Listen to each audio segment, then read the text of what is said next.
So the 5.8 notes are pretty quick. It's just really using tables in order to evaluate integrals. We don't really need to do the technology part. We all kind of saw how to do the integrals in Mathematica, so you should be able to do those just from what you know about Mathematica and using those templates to evaluate them, or you can always use Wolfram Alpha for technology in order to evaluate integrals. But the kind of new thing here is to use tables of integrals. So if you are missing the table of integrals in the back of your book, if you got a used book and somebody had already ripped those out because they've got those perforated edges that you can remove, I did post a link to those tables in the 5.8 notes section. So you can always print that off and use that if you need to for the homework or anything else that you're doing. So let's see how we can use tables of integrals and see some examples of problems that I would be giving you on either an exam or a homework. So let's do this first example.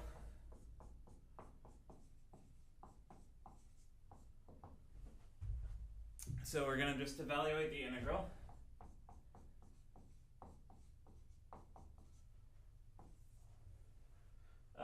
Sine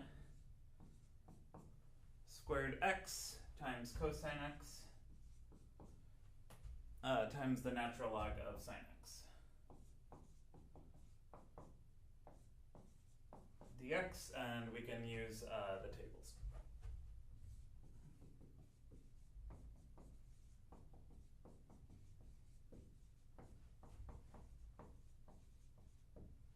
Okay, so the first thing is, if you ever have an integral where there's an obvious u substitution that you can do, you should go ahead and do that in order to simplify it. So if you can see what's going on here, we've got sine x plugged into a couple of functions, so into the x squared function and plugged into the natural log function, and we've got this cosine of x sitting right there, just kind of begging for u substitution to be done so that we can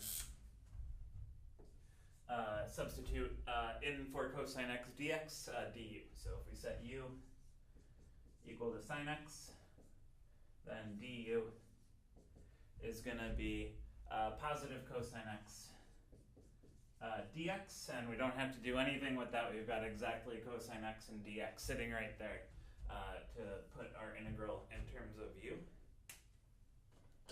So we'll end up with all of this substitution, the integral of u squared.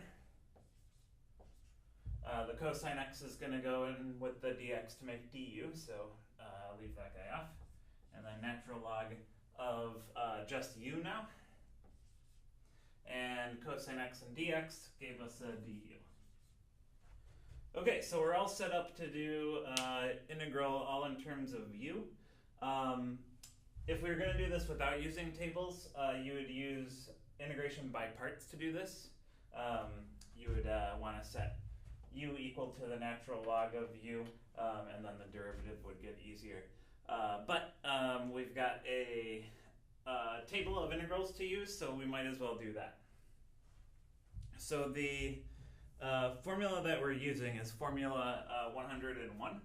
And the way that the tables work is the kind of big function that you're using in the integrand here is what you should look for the integral that you're trying to use in the table. So the big thing here is the logarithm, the natural log. So look in the exponential and natural log or logarithm section of the tables, and you'll be able to find this as formula 101. Okay, so we're going to use, just leave this line here.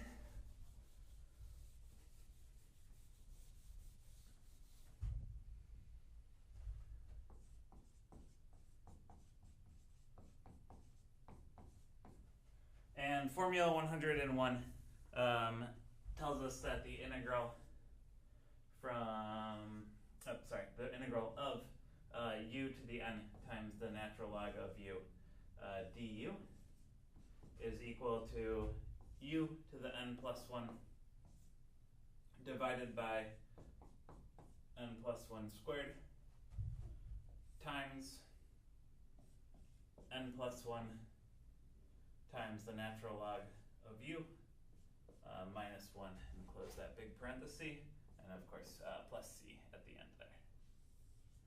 Okay, so we're going to use this, but we don't just have a general n here. Our n is 2, so n for this formula, our n is going to be 2 throughout.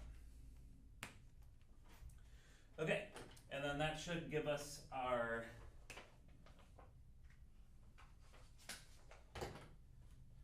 integral. So we'll end up with u to the 2 plus 1, so u to the 3, over 2 plus 1 again, so 3 squared, so 9, and then times 3 times the natural log of u minus 1 plus c.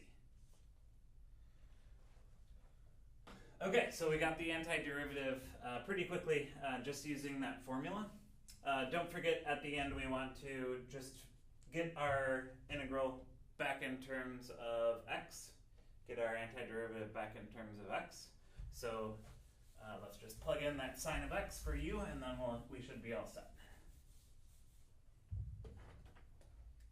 Okay, so in the end we'll end up with sine cubed of x over 9 times 3 times the natural log of sine x, and then minus 1 and just plus c. Okay, and that's it. Okay, so much quicker than the last section. We're just using a formula in order to get through the integrals pretty quickly. So in general, on book homework, I'll tell you when you can use integrals and when you shouldn't. And for WAMAP homework, as we go on in the sections, if you get a really nasty integral that you're computing to do an application or something else, the kind of process that you should go through is first try to get it on your own. But if you get stuck, then the next thing you should try is to use one of the formulas in the tables. And if still you can't get it, then go ahead and use Mathematica or use Wolfram Alpha in order to get the antiderivative. So, don't dwell on really hard integrals on WAMAP. Some of them do get pretty nasty.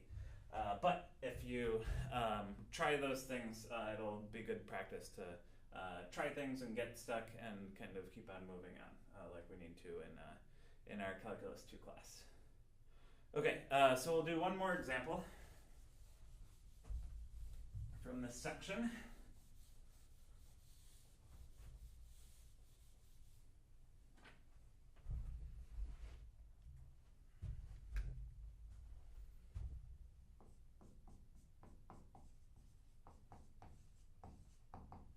Okay, so we're going to evaluate the integral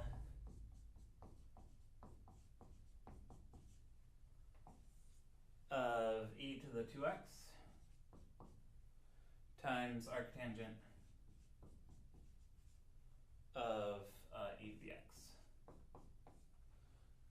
All right, dx. Okay, so again, it's kind of set up to do a u substitution. Don't forget that e to the 2x is the same as e to the x squared. So we do have an e to the x that we would need if you're going to set u equal to e to the x for its derivative. So this is, just to write it out, e to the x squared times arctangent of e to the x dx. And now we can do a u substitution where you let u equal e to the x, and then du equals e to the x dx. So we'll use one of these two e to the x's that we have as factors and the dx in order to make the u substitution. Okay, so we'll end up with the integral of just one e to the x in front now. We need one of them for the du, and then arctangent. Sorry, and also we want to substitute everything in as u, not have any x's, so we want this e to the x that we had left over written as u, and then arctangent of e to the x, which is just u, and e to the x, one of them from here, and then dx go together to give us du, and we've got an integral just in terms of u. Okay, so again, if we were probably going to do this using some sort of method, we'd use integration by parts since we have multiplication of two functions. But since for this section we can use tables, we're going to look for one that matches this form. So the big function here is arctangent or inverse tangent. So look in the inverse tangent section, or inverse trig function section, and formula 92 is the one that matches this. So we're going to use formula 92, which tells us that the integral of u times arctangent of u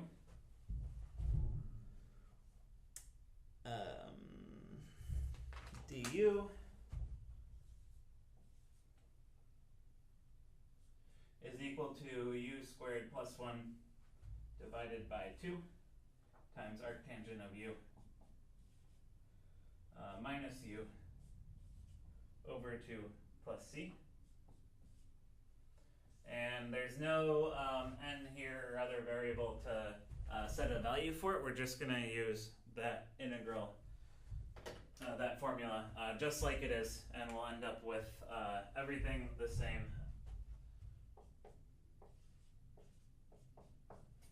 in terms of u. So it's all written the same.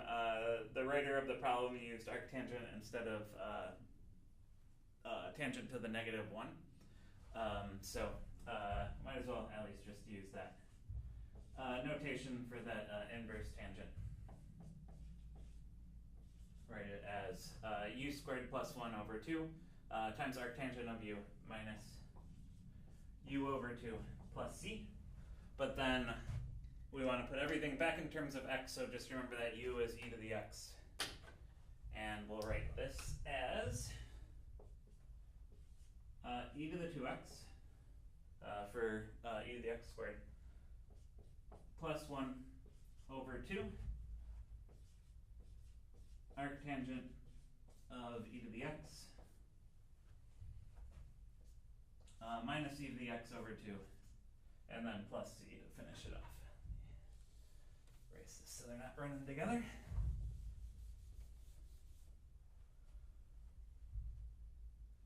So that's minus e to the x and then plus c.